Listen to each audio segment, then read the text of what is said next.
Hello, hello. Happy Sunday. Good afternoon, good evening in Zambia, and good evening anywhere else where you're watching us from. My name is Friska. This is the Insaka Talk Show. We are back again.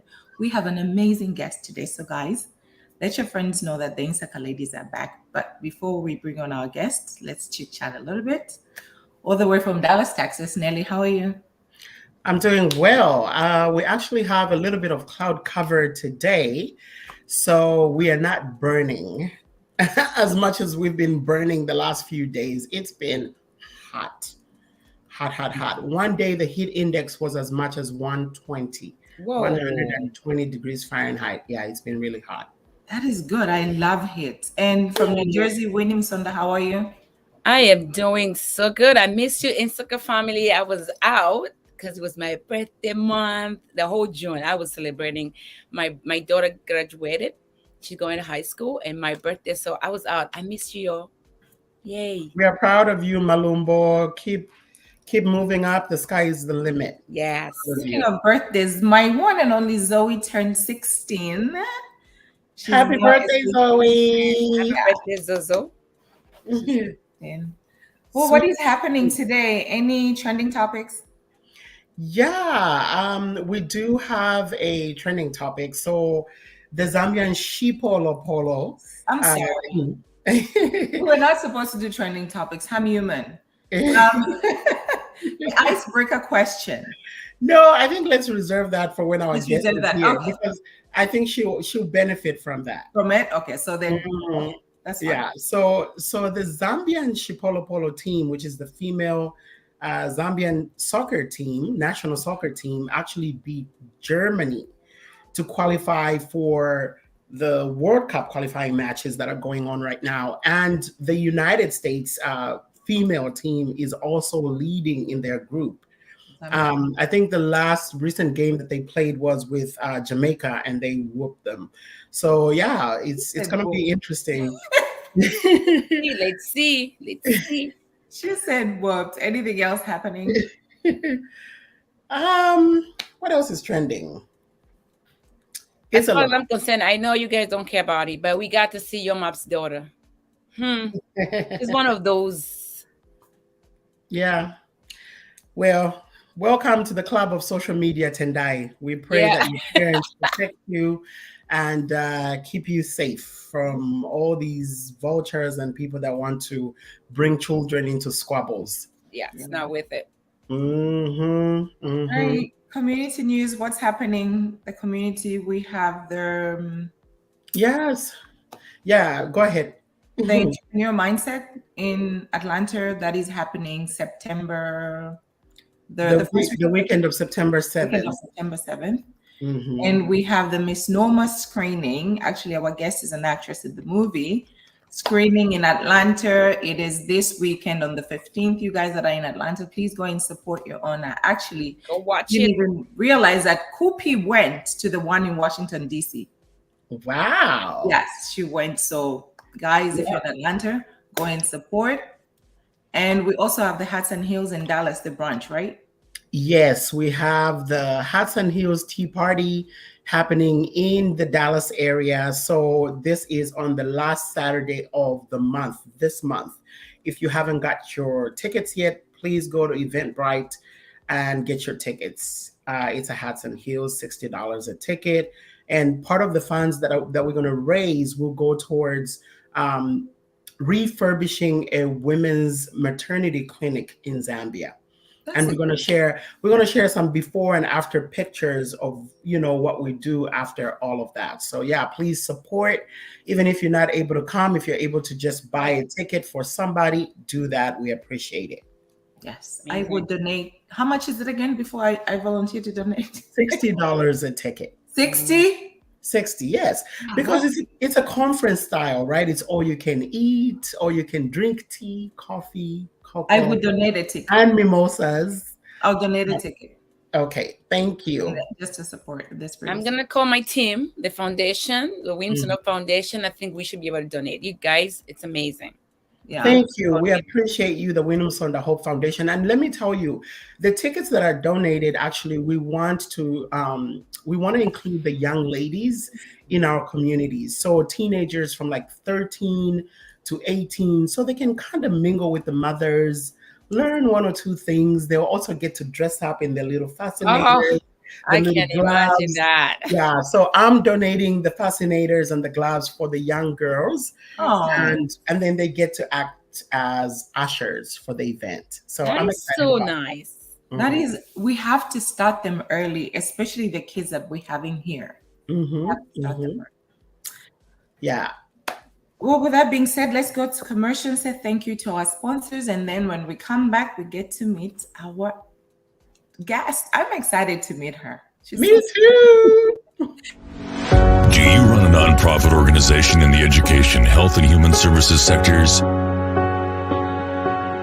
Do you need grant funding for your organization?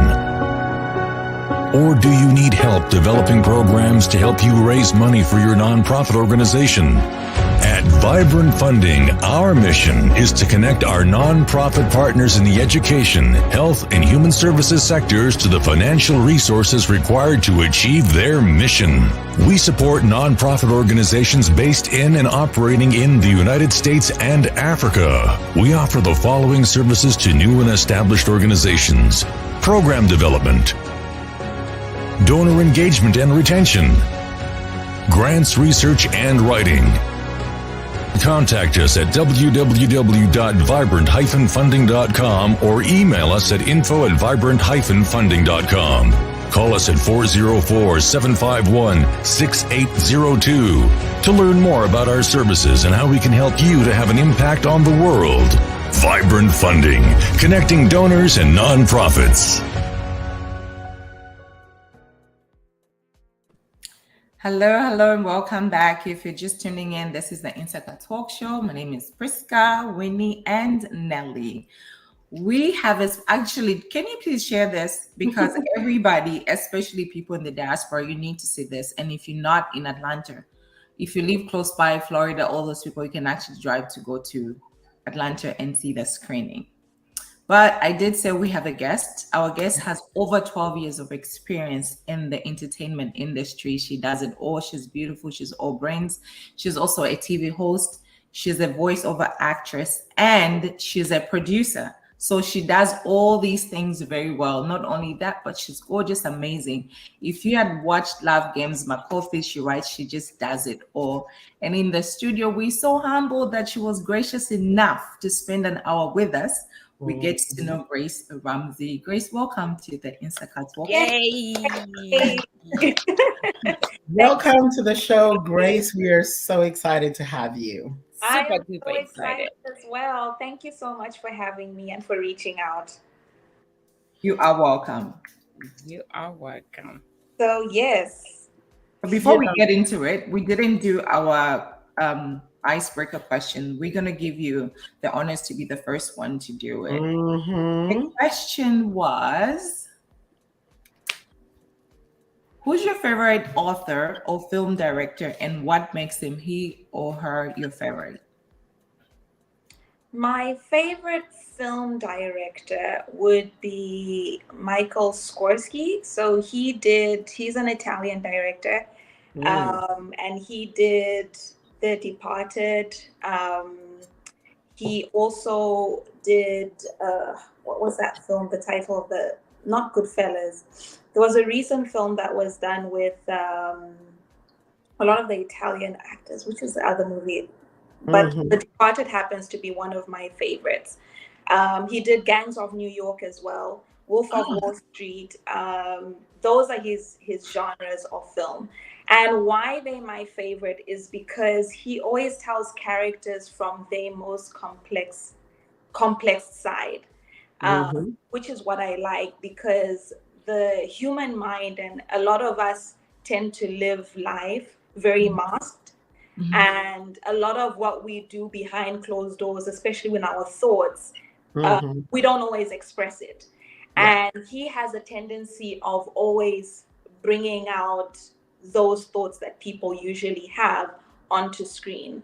And that's what I appreciate about him. And his he's my favorite director. That's very deep. I've never heard of him. Yeah, Martin Scorsese is also one of my favorites. And I think the best film for me was The Departed. It's just like you're watching the movie, you're like, okay, this is the hero, and then boom, they're dead. This is the hero. Like, okay, everybody dies. You never expect in his films. The ending that you get is never anticipated. Yep, he's brilliant. Yep. He's a director. Yes. And also just the elements in how he chooses to tell his story. He has this specific, you see all his films, you even begin to sort of know when it's in Michael Scorsese's film. It's the elements of music that he the sound scoring that he chooses to use. He likes to use old Hollywood infused with modern. So it's like a modern story, but he'll always use old Hollywood theme songs and what to try and it works brilliantly. It's beautiful. Nice. I'm about to go watch some movies. Goodfellas. You can start with the Goodfellas. He's the director. Yes. You can start, yes, it was good. Yes, you can start with that. Really, who's your favorite author or film director, and what makes them your favorite? So my favorite film director is Tyler Perry.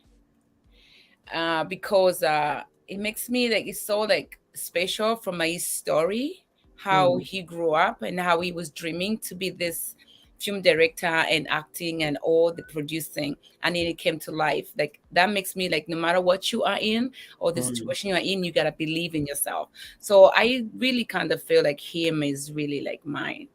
That's nice. Yeah, I agree. He's also one of my favorites, actually. Yeah. Mine too, as well as Oprah Winfrey. Who would not want to be an Oprah? I know, right? Yeah, it's Oprah. And I dream just her mind, like she said, her mindset, the business side of her, like she's done it all. And she empowers and encourages everybody. The goodness with her is as she's climbing up the ladder, she's taking everybody with her. Yeah. What I admire most about her. Yeah, she's always done that. Hey. So, Grace, we have a little tradition here. Whenever we're doing the Insaka show, really, it's not so much for us. It's for our Insaka village out there. So we have our Insaka family that are watching. And so we like to bring them in. Grace says, hello, ladies. Hi, Grace. Hey. All right. Esau Piri, he's all the way in Chipata, says, good evening, Insaka family. Looking beautiful, Kuchalo, as always. Yeah, we have Kuchalo right here. We love you, bro. Princess, who is our dear friend here in the Dallas area, says, hello, beautiful queens. Happy Sunday. Looking gorgeous. Thank you. Thank you, Princess. Charity Hamatwi says, greetings, gorgeous queens. Hi, Charity. Greetings, Charity. And our Insaka King, Mr. Kasondem Soma, says, greetings to you, ladies. Thank you. Thank you. And guys, if you have any questions, this is for our Insaka family. Any questions for Grace that you have, please just post them and then we can read them. She will be able to answer. There you go. And Princess says, hi, Grace. Nice meeting you. Proud of you. Beautiful. Thank you. Thank you so much. All right. So, to get us kind of kicked off in the conversation, like Priska said in the introduction, you pretty much wear a lot of hats, right? You've been actor, director, producer, voiceover, TV presenter. Girl, what have you not done? I'm just curious, right? Like, as an actor and as an entertainer doing all of this, we also know that you are a mother. How do you balance all of this? I would be lying if I said I balance. It's really more just sacrificing, as I like to call it. It's hard. It's really tasking and it's very challenging. But at the same time, I'm a firm believer of just because you have children doesn't necessarily mean your dream has to die.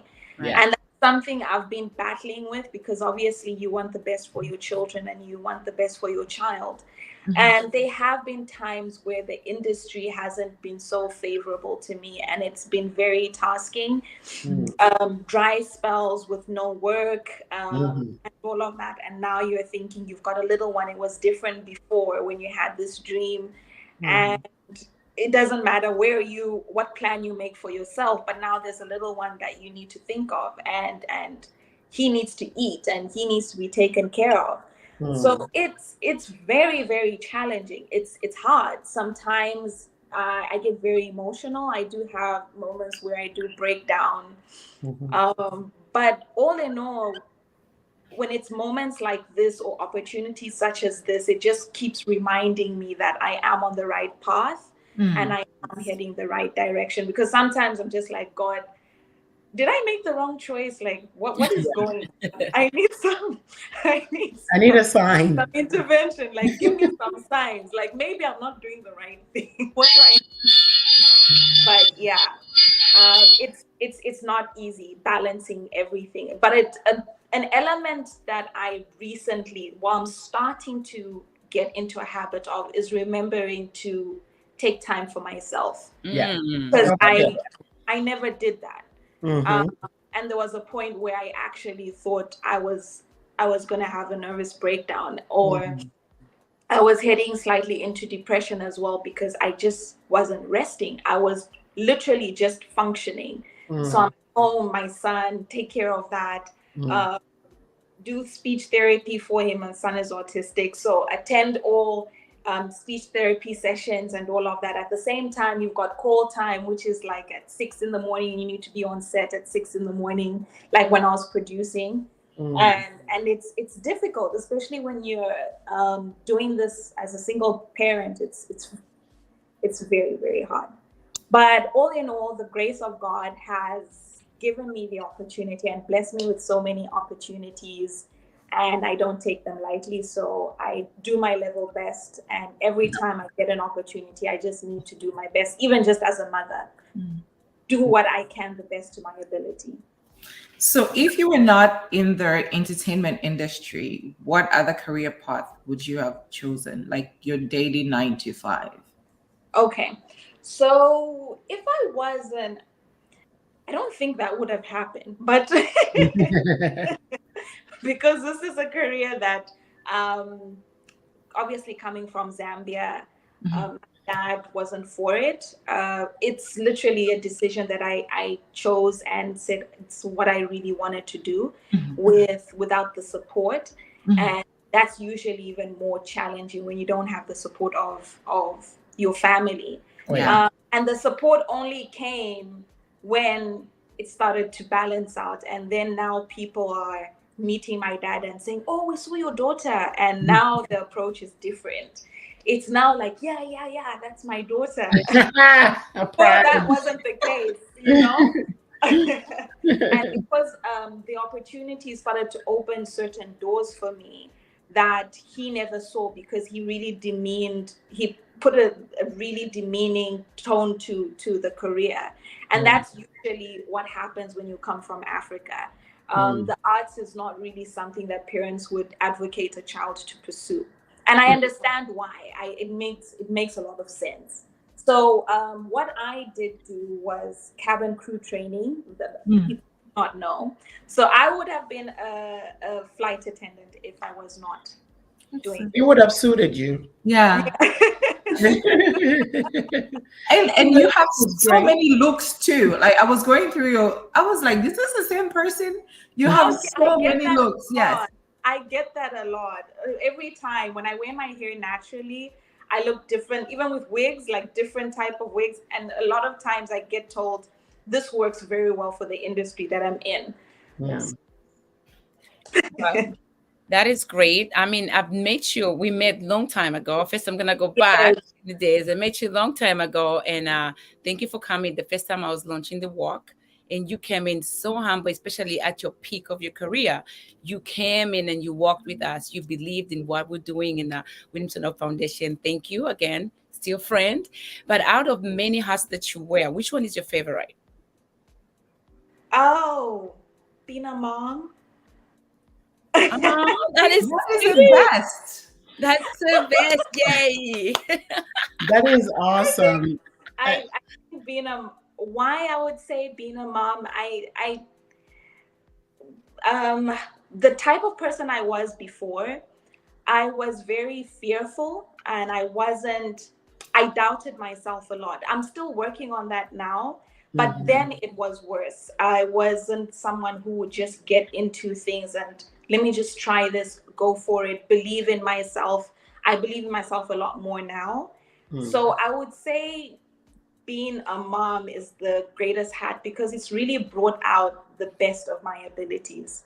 It really has. That's you never awesome. know, but that's amazing. It's powerful. Yeah. Nice. Very, really powerful. Well, you're an actor and you love to hit Farida in love games. I was just like, this little girl, I just wanted I hated Farida. Like I could wring her neck. I could come on to her. Ninka, ka. She was like, who gave you permission to test my son? Let's go, sweetheart. I was like, I want to struggle. You played that very well. And Winnie mentioned that you went to the Williams and the Hope Foundation, the AIDS walk, and you playing Farida. You are promoting the same thing. And we said, do you see yourself in Farida a little bit, or can you tell us a little bit about Farida first, and then do you see anything about you that I see Grace in Farida? Grace in Farida? I mean, there are certain elements of Farida that I have, which is sense of fashion, love of good things in life. The only difference is Farida was a daredevil, which I'm not. Yeah. Far from it. And I'm one person who tries to be as real as can be, despite even being in the limelight. I don't like to put up a facade. If there are certain things that are beyond me in like events and stuff like that, I won't go out of my way to burn my pocket just to be on socials and things like that. I try to discipline myself in that way, which is very different from Farida. Farida wants the opportunity. African got to the money every day. Got to the money every day for social media. That's amazing. That's really like you're very humble. Is Love Games coming back?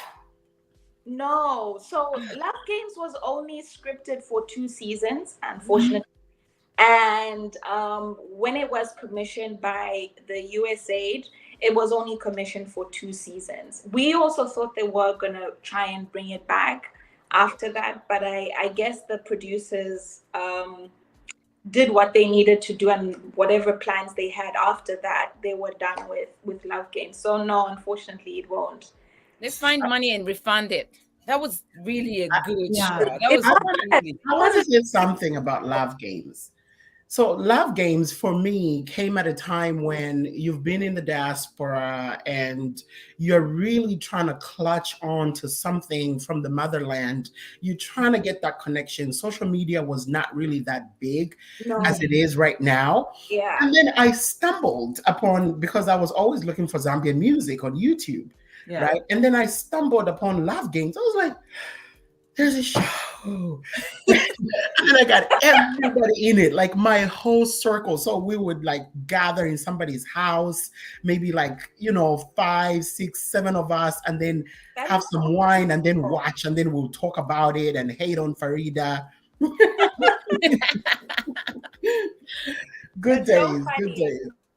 Because the lead actor, Mimi, the one who played me, Mizingo Banda, we met on that set. Until date, we've become now best of friends. So nice. It was, despite the show coming to an end, we're still quite close with a lot of the cast members. I think we should fundraise, like Winnie said. Let's bring Love Games back. Yeah, let's bring it back. Let's bring it back. We should just like go ahead. This is because it was really, like Nelly said, there was nothing else to watch. And for me, I used to be mad because it was 30 minutes. and it was Oh yeah.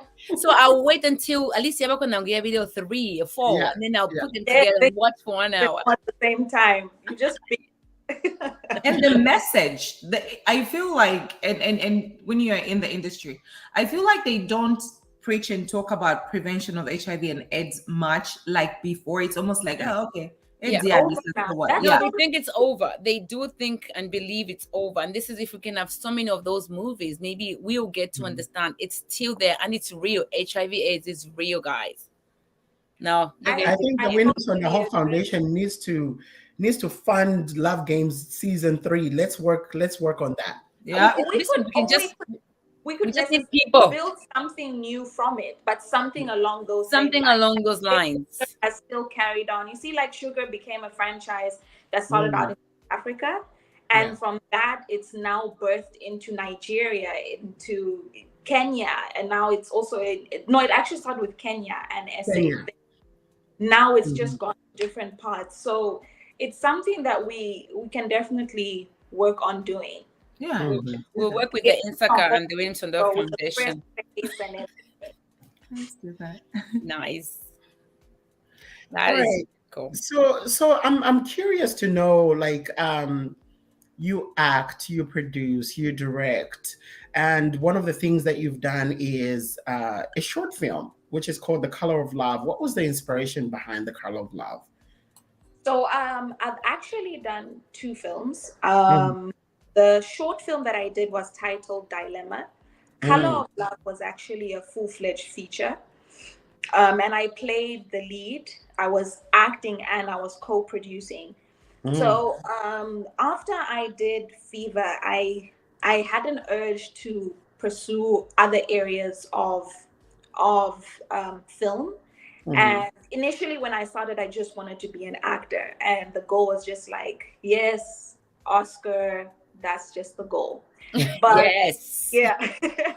but getting into the industry, I had to take a step back because, again, it's very limiting when you're just an actor, and it limits you in the sense that you don't get opportunities to play various roles and get stereotyped a lot. So everyone saw me in Love Games, and every time they typecasted you to cast me in a film, it happened in the same light. And I'm just like, guys, I have so much range and so much that I can do and deliver that you do not need to put me in this. So I had to start turning down roles. And what I analyzed from a lot of filmmakers or actors who've branched off into producing, a lot of them get recognition for their talent more once they get into producing, because now they are identifying what roles they would like to challenge themselves in. And for me, that was like, okay, maybe this is a direction that I need to take. So eventually, when I get to a certain point of producing, I can now, you're at liberty now to work with specific script writers, and you're able to choose specific roles for yourself. And that now gives you an opportunity to showcase your range. So let me get back to your question.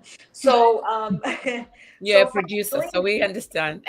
So from that, how I got into producing was that was an area I wanted to explore, and then being limited as an actor, I'm like, what else can I do? And it happened to be the director that I was working on when I was working on Fever, which was the flagship show for Zambezi Magic, when Zambezi Magic came to Zambia, and which was the role that everybody started to know me for, those that didn't watch Love Games, and everyone started calling me Mwaka ni Mwaka, because I was like the tagline of my character. And it was very similar to Farida.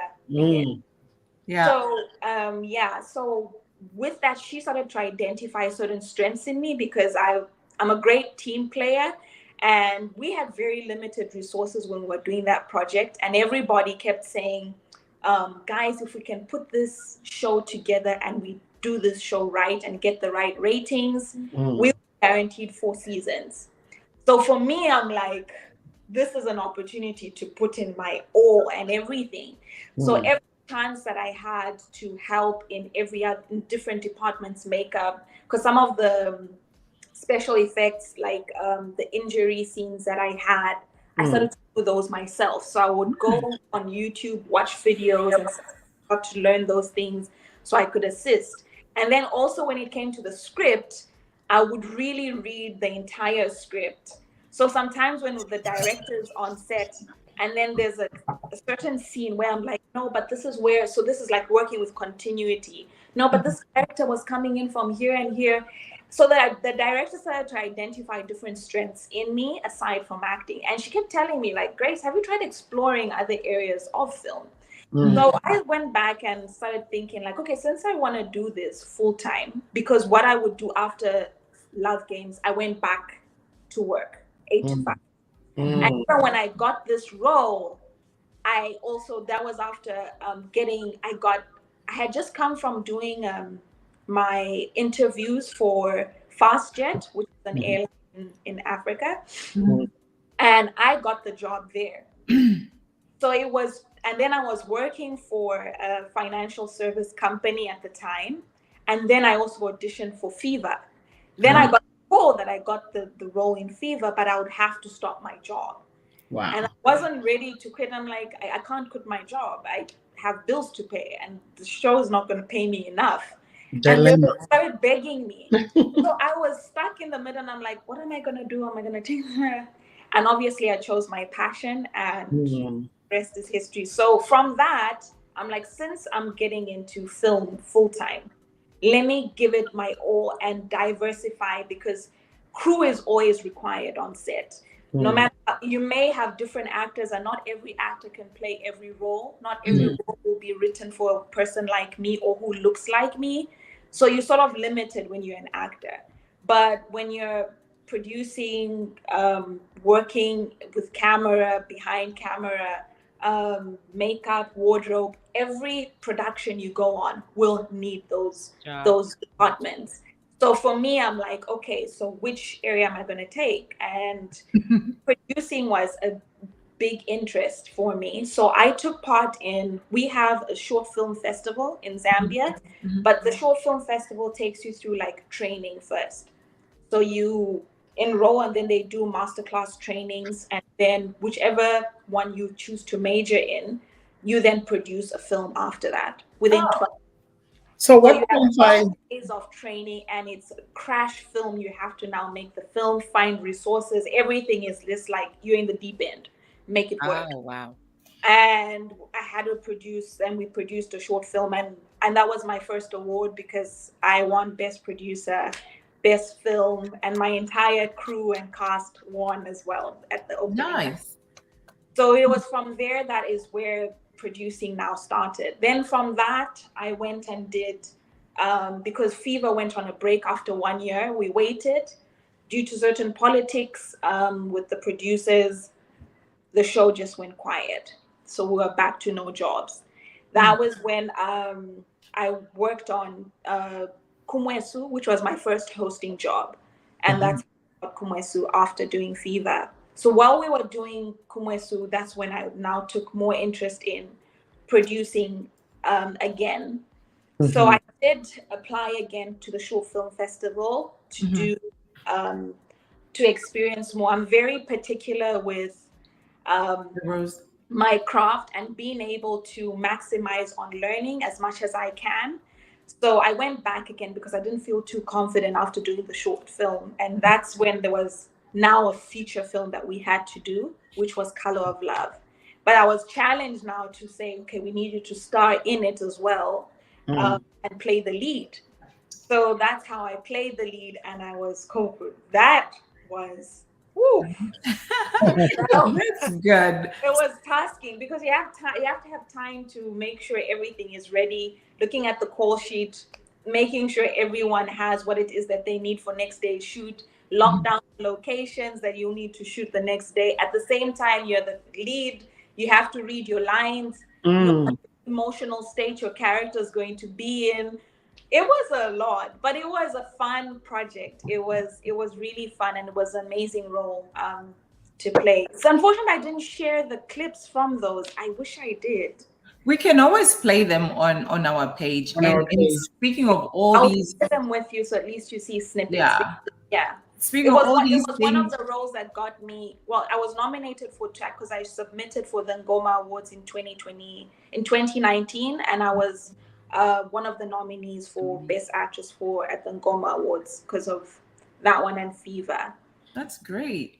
Speaking of all these things that you love to do and you do them very well, you produced season 2 Zuba under Jam Production, and considering that you're also a director, which role do you love the best?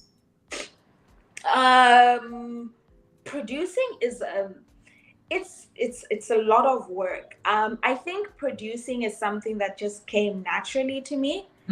I would say my love acting takes the lead, to be honest. But producing is just something that has to be done. It's something that is in me, and I naturally do well with producing.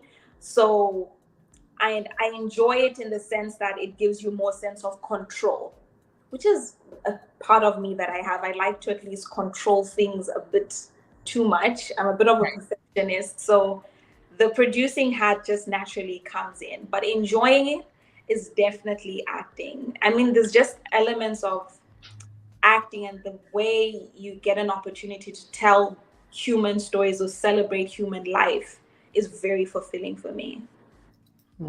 It's amazing how you get into these characters. Like each of every characters that you've been in, you've been so amazed. Like you've been so killing it. Thanks.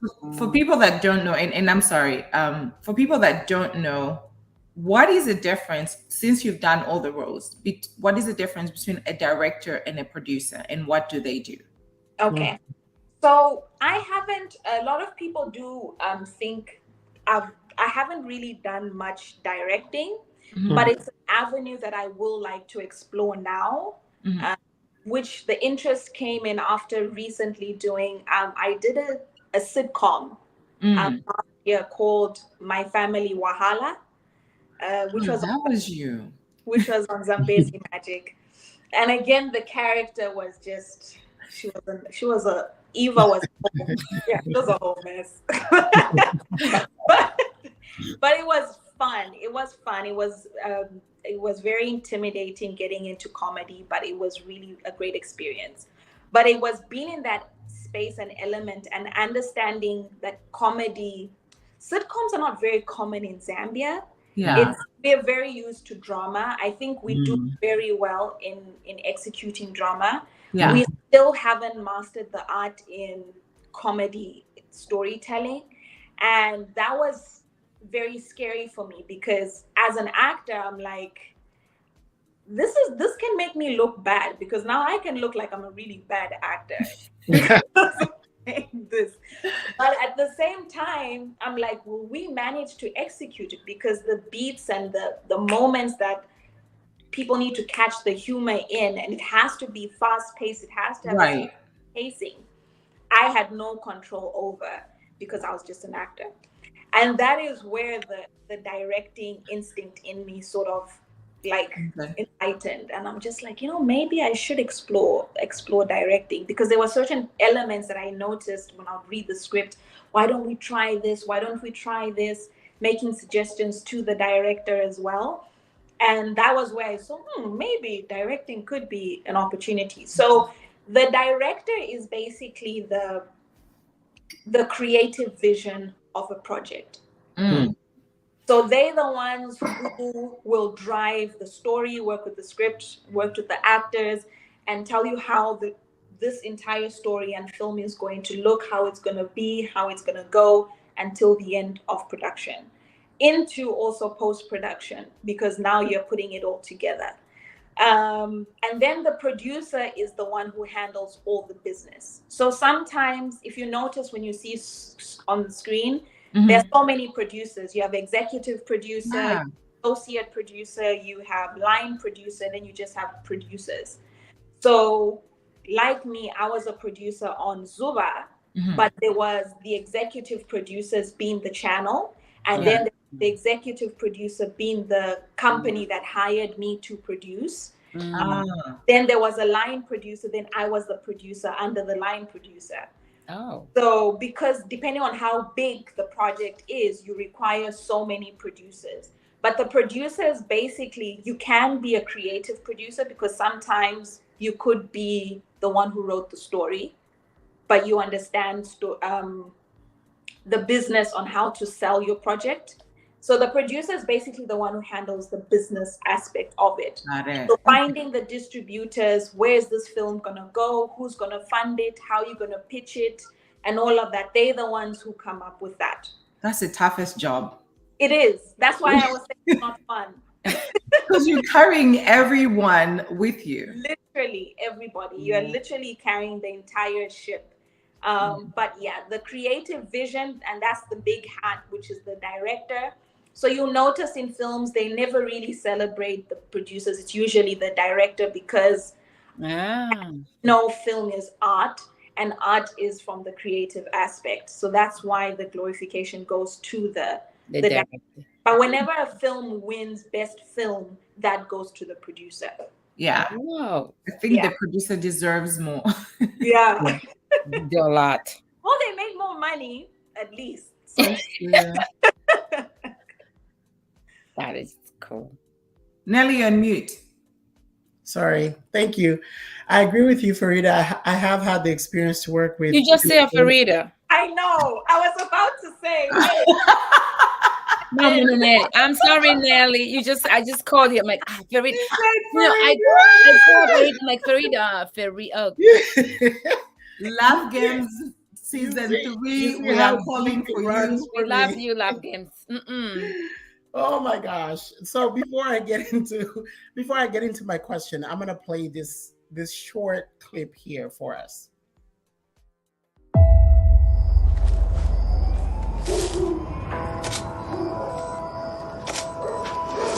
What do we have? Person with albinism. Female. Legs, hands, and ears all cut off.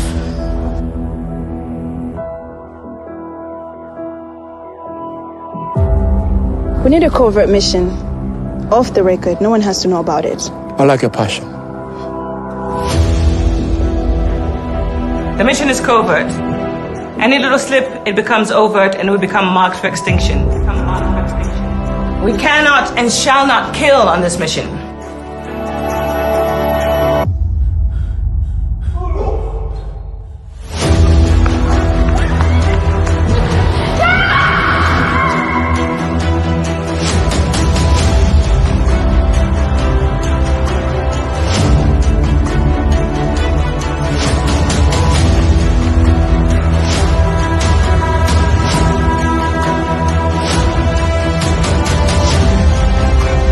If I join you, and that's a big if, doubling what I make won't cut it. Triple? Quadruple.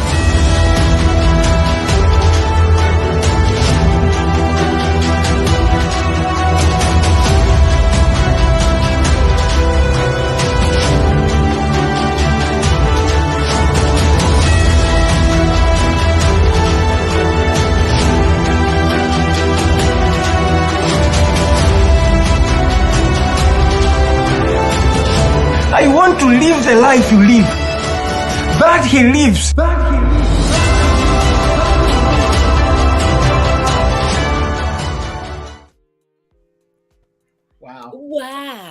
Wow. I wish I could watch that in cinema. I can't wait for a time when I can. But yeah, that is. I want to talk about Misnomer. I want to talk about the reason why you're actually in the United States right now.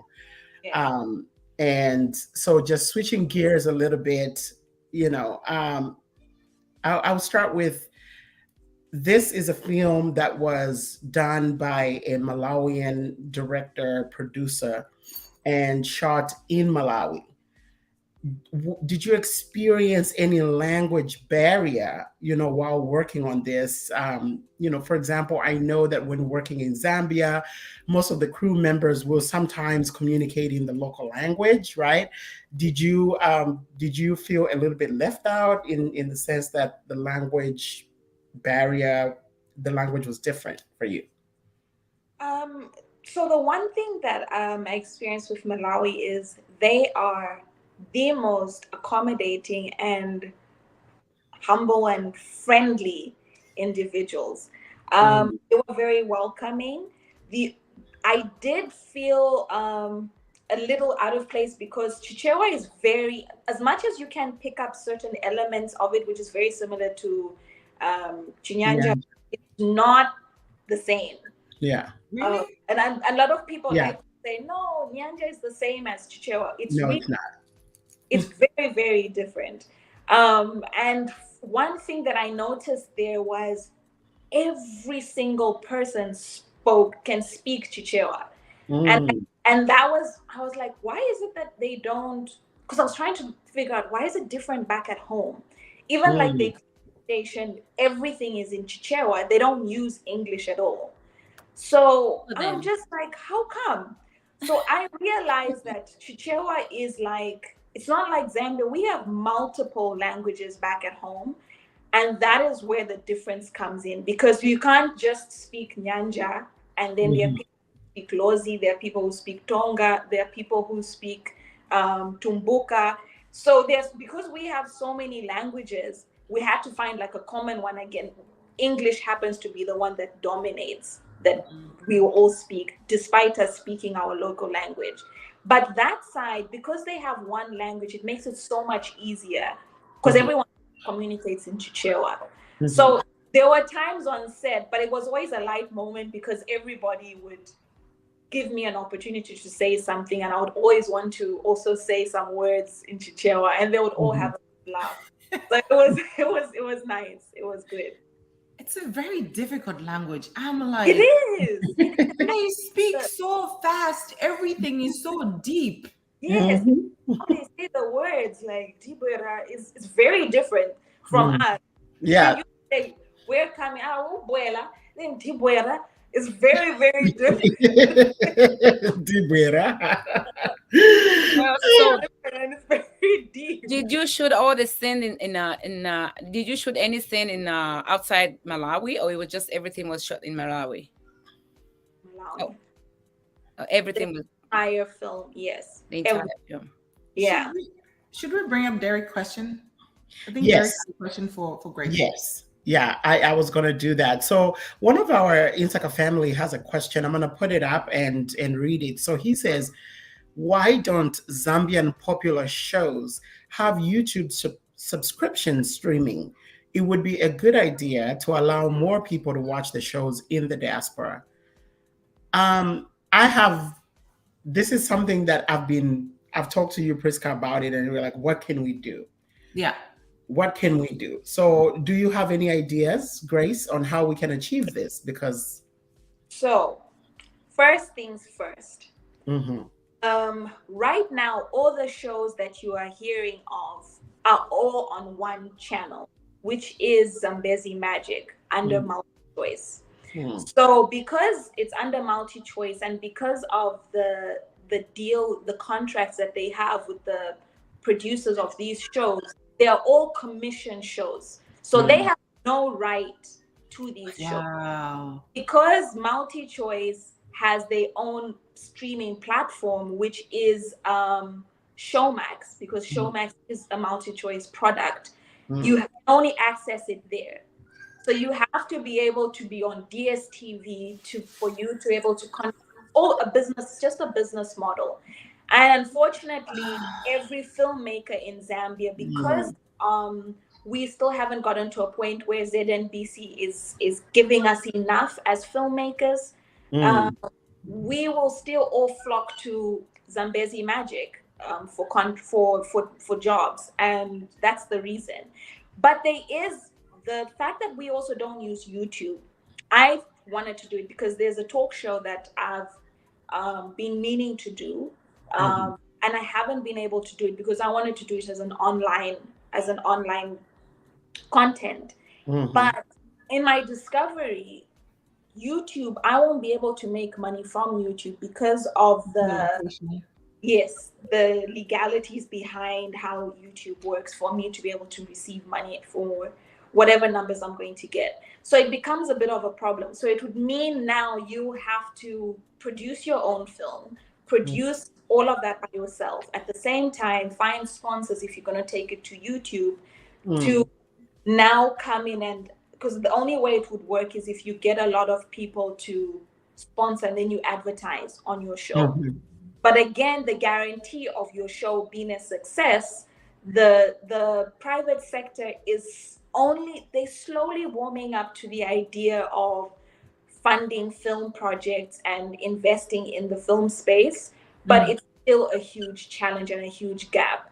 So a lot of the private sectors mostly will engage in conversations with the shows that are already popular, so the producers who already have popular shows.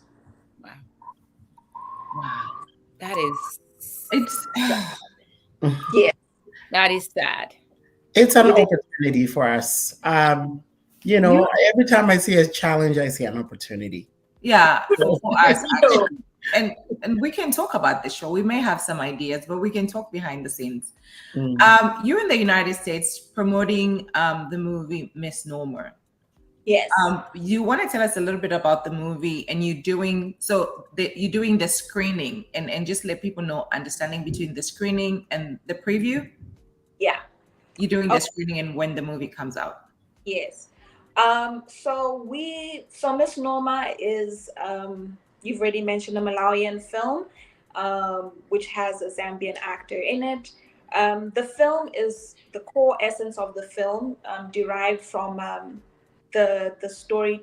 The director of the film, Chaz Muntali, he watched a documentary of a guy with albinism in Malawi. His name is Lazarus, and Lazarus's documentary and story really impacted him, and he felt that he wanted to tell that story on the killings of people with albinism. So there's these myths in Africa, especially in East Africa and Southern Africa, especially in the rural areas and villages. It's a lot, even back at home. And they believe there's wealth that you can attain from body parts of someone else. It's really sad to see that in this day and age, people still think that way. It is.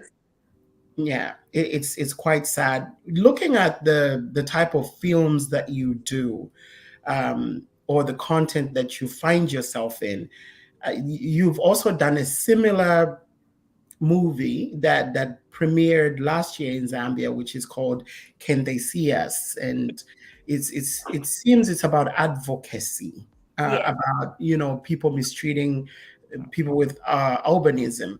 And then now Misnomer also is along those lines. You were in Love Games advocating, teaching people about the importance of HIV/AIDS. Do you feel that are these targeted roles that you pick, or is it a coincidence that you find yourself in this type of sort of advocacy type of roles? I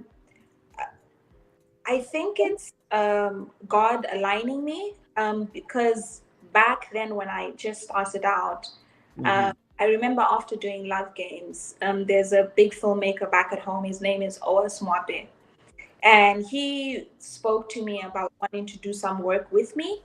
But when we had our meeting and I explained to him the type of actor I wanted to be, and I think those lines, I completely forgot about it until recently when I was casted for Misnomer.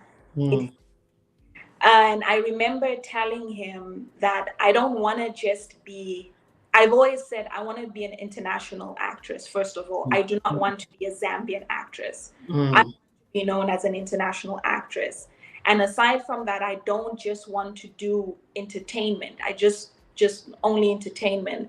But I want to be an actor that has impact.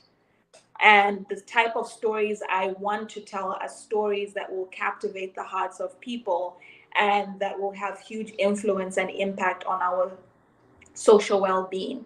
And it just so happens that these roles have come my way.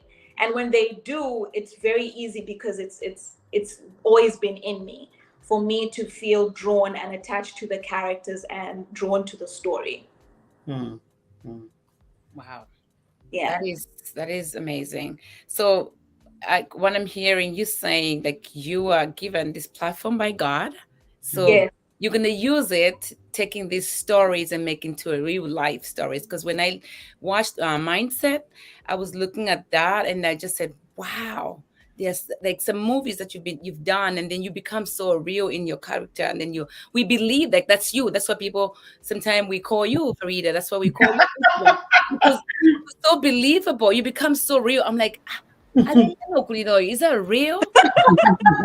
How do you even, like, let me just, before we even, like, we have no time, but before we go in further, how come you come to this mind and then you just like you're crying, you are into it? Like when I watched Mindset, when you're pregnant and with everything else, and you talk about mental health, and that was like real. And then I'm like, damn, is that for real? How do you get to that place? What do you do to yourself? Oh, character preparation is very interesting. Mhm. It takes a lot to be in that space. I remember when doing mine in particular, I had to spend a lot of time alone in isolation because that's the space the character was in. Mm. So you sort of have to create certain environments for you to easily get into that role. So you automatically just feel whatever the character is meant to feel. Mhm. And that's how I prepare for my roles. So like there are different layers and different elements that you can use to acting this method. Classical acting, there's so many terminologies and different techniques that you can use, but you need to really find yourself in a space and preserve that space.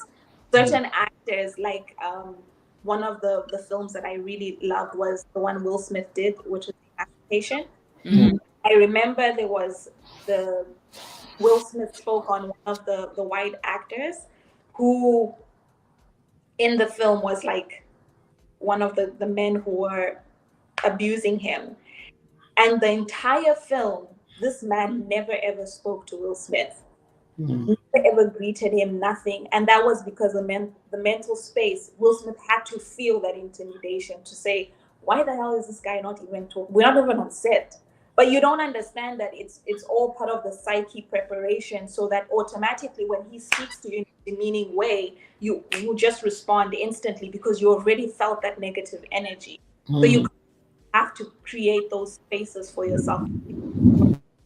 It was draining shooting Mindset. Very. It was so draining. I remember crying for 3 hours straight. And because with the cameras, there's cut, moving close-ups, you have to do your close-ups, you have to Gosh. all of those. And they're like, we didn't get the right shot. Oh, sound was off. You need to cry for us again. Oh gosh. Well, we have less than 2 minutes. Could you tell us about when the screening for Misnomer? And Yeah. I know you're doing one this in Atlanta. And when does the movie premiere and where can we watch it? Okay. Yes. So Misnomer is currently doing screenings because we are applying to festivals as well. So we are just doing small screenings. We started. The one in Atlanta is going to be on the 15th at Phillips Plaza. All those that can make it in Atlanta, please do come through. I hope we'll have a lot of Zambians coming through to support the film. We're still going to have other screenings. I'm just not too sure on the dates. There should be one in Texas after this one. It's going to go to Malawi after this, after Atlanta. We are in Malawi on the 28th and on the 29th. And then after that, right now we're focusing just on screenings. So screenings are more small gatherings of seeing the film. So it's like a special showcasing of the film. And then you premiere the film. Why the difference is because once you premiere a film, it's now open to the public, basically. So with a lot of festivals, they don't want you to release the film to the public. It has to be only shown in the countries that the film was done in. So because the guys are Malawian Americans, they can screen it here and they can screen it in Malawi. But for Zambia, it's going to be through the festival. So we have Zambia, Zambia International Film Festival, which is in September. And we've also submitted. So we're just waiting to see if our film will be selected. And if it is, it'll be screening there. Lovely. Wow. Any last words that you have, encouraging words for our Insaka family out there? Encouraging words. Dare to dream big, go for your dreams. Do not let fear stop you. Don't give up. Winnie, any last words? No, I'm just proud of you, Miss Grace, for what you're doing. And guys, let's go and support Grace in these states where we are saying this. We're going to put all the flyers. Let's go watch it. It's important we celebrate our own. Thank you. If Arabella went to Zambia right now, we're all going to watch him. Nelly? So right now, Grace Rumsey, she's in America. Let's go watch her. Absolutely. You're right, Winnie. Grace, more power to you. We are proud of you. And like you said in the beginning, sometimes you have a dream and you are pushing and it doesn't feel like you're achieving what you've set out to do. Right before we started the show, my dear friend Maureen told me, go and do your calling. So I looked at her and I laughed and she's like, it doesn't feel like a calling right now, does it? Yeah. Like, now it just feels like you're just talking. Yeah. But let me tell you something. There's somebody somewhere that is getting impacted. So I want to say to those of you out there, like Grace said, if you have a dream, act on it. Yeah. If you don't act on it, it will just be a dream. So act. Well, guys, you heard it from all of them. If you have a dream, act on it. Dare to dream. The sky's the limit. Be who you want to be. And from us, this Sunday, we say thank you for watching us. Goodbye till next Sunday. Bye.